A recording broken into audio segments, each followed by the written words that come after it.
Kan Waaqayyo Abbaa kan Ilmaa kan Hafuura Qulqulluu isin wajjin haa ta'u jechaa yeroo kana ergaan qabadhee dhufeen jira. Ergaan qabadhee dhufee ergaa laman qabadhee dhufee ergaan inni tokko sagalee Waaqayyoo gaafa ta'u inni lammaffaan immoo ergaa waldaa kiristiyaanaa qabdu waldaan kiristiyaanaa keenya qabduuni qabadhee jira. Egaatii akkuma beekamu kana fuulduraa ifa kakuu haaraa TV kan jedhamu irratti yuutuubiidhaanii yeroo baay'een ergaa Waaqayyoo kallattii adda addaadhaan dubbachaa jira. Waaqayyo na gargaaree jennaan jechuudha. Kanaaf har'a obboloonni kallattii adda addaarra jirtan baadiyaa magaalaa biyya bakkee biyya keessaa irra kan jirtan hundumti keessan kana hubannaadhaan yookaas immoo yaada keessan nuuf ergisuudhaan akkasinii nu dhaggeeffattan jaalala Waaqayyoon isin gaafannaa. Ermiyaas boqonnaa 29 kana gaafa dhaxxanii ilaaltan Ermiyaas boqonnaa 29 irratti sagalee jabaa argitu. Sagaleen jabaan nuyi arginu maa inni barri waggaa 70 adda xumuramee booda isin yaadadha. Waaqayyo warra Israa'eliidhaaf wanta karoorse qaba. Waggaa 70 dirqama dhaqanii akka isaan achi biyya Baabilooniin jiraatan yookaas immoo achitti warra Baabiloon jala akka isaan jiraatan Waaqayyo murteessee sababa turee fi kun akka inni xumurameen isin yaadadha. Isin yaadadha. Har'a Waaqayyo kallattii adda addaarra jirtan irratti Waaqayyo isin yaadata. Sagalee jedhamuun isinitti dubbachuu barbaada. Isin yaadata. Maqaan Waaqayyoo barbaraan eebbifamu. Akka jirtan kanatti naftan, akka sodaattan itti naftan, akka dhiphachaa jirtan itti naftan, nagaan keessan akka saamame itti nafu. Jireenyi keessan akka saamame, nagaan keessan, eebbi keessan akka saamame. Boqochuu amma dhabdanitti yeroo isin geessan yeroon isaa hin hafa. Maqaan Waaqayyoo barbaraan eebbifamu. Waaqayyo gara mana keessanii dhufa, gara jireenya keessanii dhufa, gara bakka hojii keessanii dhufa, gara haala isin keessa jirtanii keessa dhufa Waaqayyo.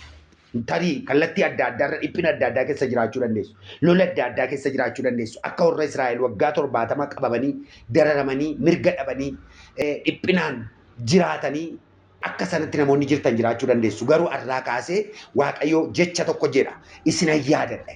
Maqaan Waaqayyoo barbaraan eebbifamu. Lafatti jirtutti Waaqayyo si yaadata. Lola kee jirta yoo ta'e lola keetti si yaadata. Hidhaa keessa jirta yoo ta'e hidhaa keessatti si yaadata. Rakkina adda addaa man obstaala keessa jirta yoo ta'e biyya bakkee irratti biyya ambaa kana keessatti haala adda addaadhaan dararamaa jirtu yoo taataniif Waaqayyo isin yaadata.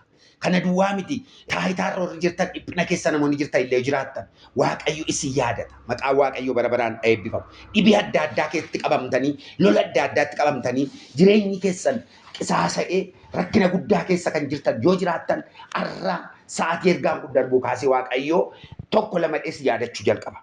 Attamitti si yaadata Waaqayyo? Yaadachuu Waaqayyo maaliin argitu? Sagalee jedhamu gaafa yaadataa kana gaafa ilaallu maa inni attamittiin Waaqayyo nu yaadata gaafa jedhu isinis na kadhattu anis isin dhaga'a.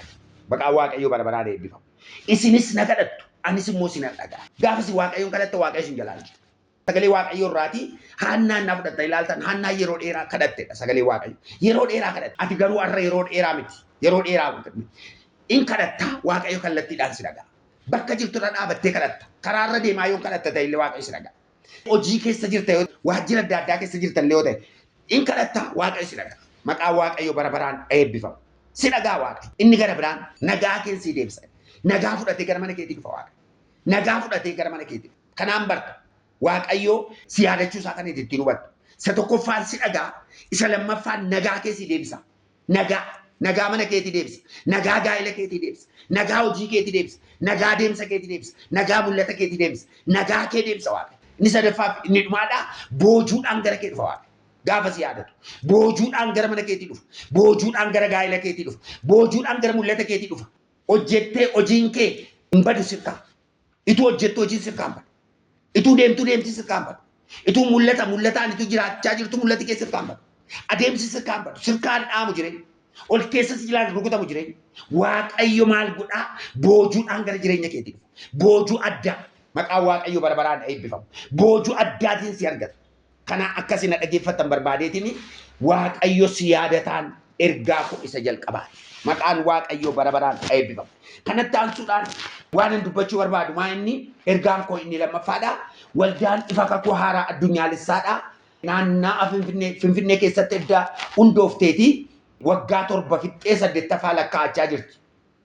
Naannoo Samii Sabaa Uleetti iddoo jedhamu irratti hundoofte kan isheen hundoofte lammaffaan samiit naannoo Kaambiriijii dugda duuba akkasuma immoo mana barumsaa wan pilaaneetii jedhamu cinatti kan argamtu achitti mootummaan lafa laachuufiidhaan bakka waaqeffannaa laachuufiidhaan waaqeffannaa edda eegalte naannoo waggaa tokko bultee jirti. Kanaaf jecha waggaa haaraa kanarratti fulbaana 4 jechuun fulbaana 1 2 3 4 guyyaa arfan kana sagantaa addaa qabdi. Guyyaa arfan kana sagantaa dadammiqiinsa addaa qabdi. Mata dureen sagantaa isheetiidha. Bara ol kaafamu ergaa jedhuun kaatee ji'a guutummaa iyyuu sagantaa dadammiqiinsaa qabdi. Garuu gaafa fulbaana 4 wanti adda godhu guyyaan itti keessummaan kabajaa waamamanii namoonni gurguddaan kallattii adda addaarraa waamamanii irbaatillee qophaa'ee yeroo isaan itti waaqayyoon nu galateeffatanii yeroo isaan itti adeemsa keenyaa fi gumaacha adda addaa nu godhan sababa jiruu fi namoonni kallattii adda addaarra jirtan fulbaana 1 kaasee hanga 4tti sagantaa addaa qabna sababa ta'ee fi akka argamtan eebba waaqayyoo akkasin hirmaattan isiniin jenna. Kanaaf obboloota ko hojii waaqayyoo olii wajjin hojjenna sababii ta'eef hojii waaqayyoo olii wajjiniitiin hojjenna sababii ta'eef hojii waaqayyoo namni tokko hojjetu hojii waaqayyoo namni dhuunfaa tokko hojjetu maatiin tokko hojjetu biyya toliin ga'ee hojjeta ol harkaa fuudhamee hojjetama akka Finfinneetti immoo innaa fudhattanii ilaaltan Finfinnee keessatti afaan Oromoodhaan hojii waaqayyoo hojjechuun baay'ee ulfaataa sababii ta'eef baay'ee jabaa sababii ta'eef namoonni kallattii adda addaarraa akka nu bukkee dhaabattan akka nu wajjin taatan akka dhuftanii eebba waaqayyoo hirmaattan yaadaan illee akkasin nu gorsitan akkuma kanallee humna qabdaniin beekumsa qabdaniin qabeenyaa qabdaniin illee akka nu bukkee dhaabattan isiniin jenna.